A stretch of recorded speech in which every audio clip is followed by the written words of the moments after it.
నమస్తే అండి. ఈరోజు చాలా ఫ్రెష్‌గా, కాస్త స్పైసీగా ఉండే పుదీనా కొత్తిమీర పచ్చడి ట్రై చేయబోతున్నాం. సింపుల్ ఇంగ్రీడియెంట్సే. ఎలా చేయాలో చూపిస్తాను పదండి. ముందుగా ప్యాన్ పెట్టి 2 టేబుల్ స్పూన్ ఆయిల్ వేయండి.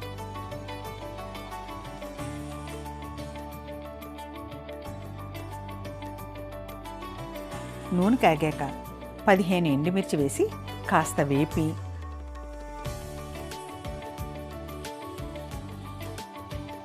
4 టేబుల్ స్పూన్లు మినపప్పు కూడా వేసి వేపండి.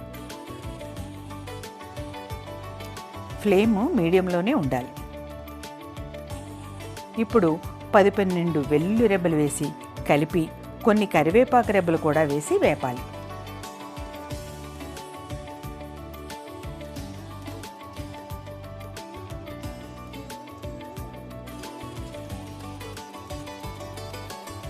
తర్వాత 1 కప్పు పుదీనా ఆకులు, 1 కప్పు కొత్తిమీర వేసి బాగా వేపండి.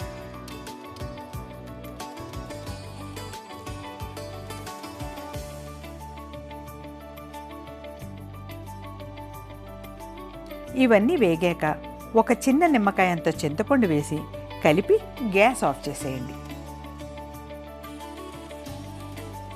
ఇవన్నీ చల్లారాక మిక్సీ జార్లో ట్రాన్స్ఫర్ చేసి రుచికి తగినంత ఉప్పు, కొంచెం ఇంగువ వేసి మెత్తగా రుబ్బండి.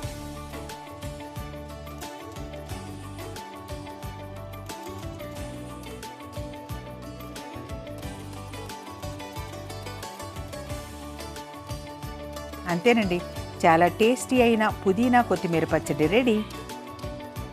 దీనికి తాలింపు అవసరం లేదు. మీకు కావాలనుకుంటే పెట్టుకోవచ్చు. ఈ పచ్చడి అన్ని టిఫిన్ ఐటమ్స్కి సెట్ అవుతుంది.